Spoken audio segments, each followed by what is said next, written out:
Self control, आत्म अनुशासन कितना ज़रूरी है ये आत्म अनुशासन, और क्या महत्वपूर्ण योगदान है इस आत्म अनुशासन का मनुष्य के जीवन को निखारने में। कल की वीडियो में बताया था कि प्रोफेसर साहब ने एक प्रयोग किया कि जिन बच्चों में आत्म अनुशासन था, जिन बच्चों में संयम था, जिन बच्चों में अनुशासित करने की आदत थी, वो बच्चे आगे चल कर के कितने महान हुए, और जिन बच्चों में आत्म अनुशासन नहीं था, धैर्य खोकर के जिन्होंने पहले ही चॉकलेट खाने शुरू कर दी, वो आगे चल कर के कुछ अच्छे कार्य नहीं कर पाए, कुछ महान कार्य नहीं कर पाए। ऐसे ही मनुष्य के जीवन में अगर आत्म अनुशासन नहीं है तो उसका जीवन एक पशुता की ओर चला जाता है, और जिनके जीवन में आत्म अनुशासन है वो देवत्व के मार्ग पर चल पड़ते हैं। आप समझ सकते हो कि मनुष्य में और पशु में कितना अंतर है। अगर वास्तव में मनुष्य तत्व जगाना है तो जीवन में आत्म अनुशासन को लाओ, लेकिन ये करें तो करें कैसे? ये प्रश्न अर्जुन के सामने भी था। जब भगवान कृष्ण ने उपदेश दिया अर्जुन को, तो अर्जुन का पहला प्रश्न था कि प्रभु, ये मन तो बड़ा चंचल है, वायुरेव चंचल ही मनः कृष्ण, ये मन बड़ा चंचल है। वायुरेव सुदुष्करम, वायु के समान दुष्कर इसको जीतना। वायु को जीतना आसान है पर मन को नहीं जीत सकते। पर अब क्या करें? तो भगवान ने एक उसका उपाय बताया कि अभ्यास है न तो कौनते, बार बार अभ्यास करें। जो चीज़ें हमारे लिए गलत हैं वो गलत है, और जो सही है सही है। प्रयत्नपूर्वक सही की ओर बढ़ना और गलत चीज़ों को अपने जीवन से प्रयत्नपूर्वक हटाने का अभ्यास करना, इसी का नाम तो आत्म अनुशासन है। पर कुछ ऐसी चीज़ें हैं कि बार बार होती, आदत में पड़ जाती हैं, तो वो जो हम जिन चीज़ों को हम हटाना चाहते हैं वो चीज़ें हटती नहीं हैं, पर आदत में पड़ जाती हैं। तो फिर क्या करें? कहते शनैः शनैः, धीरे धीरे अभ्यास करना। बालवत लाल्यते मनः, मन का पालन करना चाहिए, मन को चलाना चाहिए। कैसे?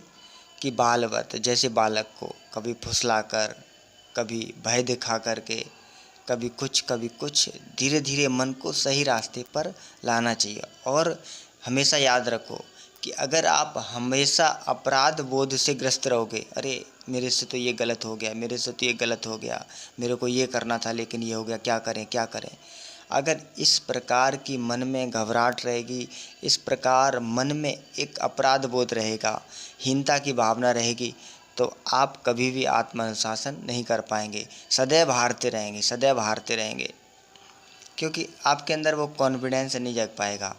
पहले तो आपके अंदर कुछ ना कुछ तो अच्छाई चीज़ होंगी, कुछ ना कुछ तो आप अपने जीवन में सफल हुए होंगे, कुछ ना कुछ तो आत्म अनुशासन करने में, आत्म नियंत्रण करने में आप सफल होंगे।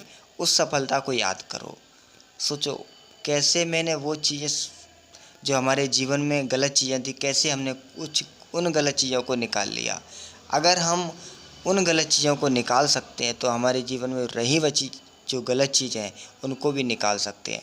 अगर हम कुछ प्रतिशत भी अगर सही चीज़ों को अपने जीवन में फॉलो कर सकते हैं तो रही बची उन चीज़ों को भी फॉलो कर सकते हैं जो हमें करनी है।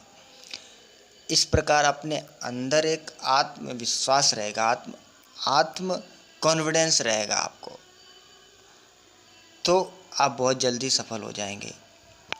नहीं तो मन क्या गलती को दोहराता जाता है और अपराध बोध से ग्रस्त होता जाता है। अरे मैंने तो ये किया, मैंने तो ये किया, मैंने तो ये किया।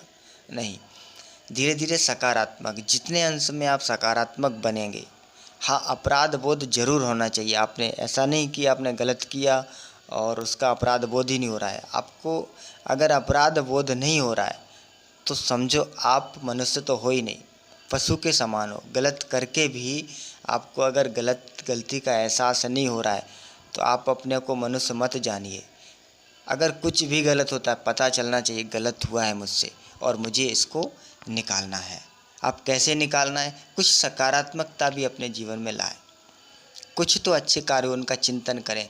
जो अच्छी चीज़ें हैं हमारे जीवन में, घटनाएं घटित हो रही हैं, अच्छी घटनाएं या भगवान की कृपा हो रही है हमारे जिन चीज़ों पर, जिन विषयों पर, उनका थोड़ा चिंतन करें। कि इतनी तो भगवान की मुझ में कृपा है, इतनी तो भगवान की मुझ में कृपा है।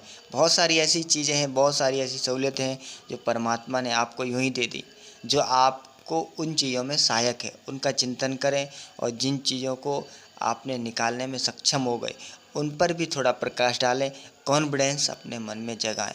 धीरे धीरे धीरे धीरे धीरे धीरे देखो, कभी अगर जितना बड़ा ऊंचा लक्ष्य होता है ना, ऊंचा लक्ष्य होता है जितना बड़ा, तो उसमें कठिनाइयाँ भी आती हैं और कई जन्मों पुरानी आदतें हैं, तो वो एकदम तो कंट्रोल नहीं हो जाएंगी।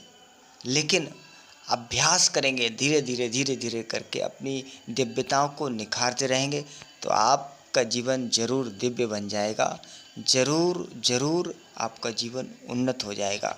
बड़े से बड़ा अब यही कार्य करना, चपल मन को आधीन रख कर विचरना। जीवन में कितना भी कुछ बाहर की चीज़ें प्राप्त कर लो या कुछ बड़ी सफलताएं मिल जाएं, वो सफलताएं कुछ मायने नहीं रखती हैं जब आपके मन में संस्कार पशु के समान, मन में जो आया वो कर रहे हो, कुछ विवेक का सहारा न लेकर के अगर मनमाने ढंग से जीवन जी रहे हो तो आपकी उपलब्धियां किसी काम की नहीं है, सब एक दिन पड़ी रह जाएंगी और साथ कुछ नहीं जाएगा। साथ क्या जाएगा?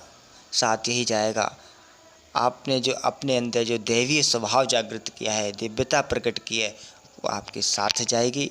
वो आप जहाँ भी जाएंगे वो दिव्यता के साथ में आप पुनः वो चीज़ें अपने आप, कहते ना, जिमि सरिता सागर में जाई, यद्यपि ताहि कामना नाही, तिमि सुख संपत्ति विनहि बुलाए, धर्मशील महि जाहि लुभाए। अगर जीवन में धर्म के संस्कार हैं, अगर जीवन में दिव्यता के संस्कार हैं, प्रयत्नपूर्वक अच्छाई की ओर बढ़ने के संस्कार हैं, तो आप जहाँ भी जाएंगे वो सारी की सारी चीज़ें, अच्छी अच्छी चीज़ें आपको आप प्राप्त होंगी। आई होप आपको वीडियो पसंद आई होगी। पसंद आई तो लाइक, चैनल को सब्सक्राइब कर लेना। मिलते हैं अगले वीडियो में, तब तक के लिए अपना ख्याल रखें। जय श्री कृष्ण।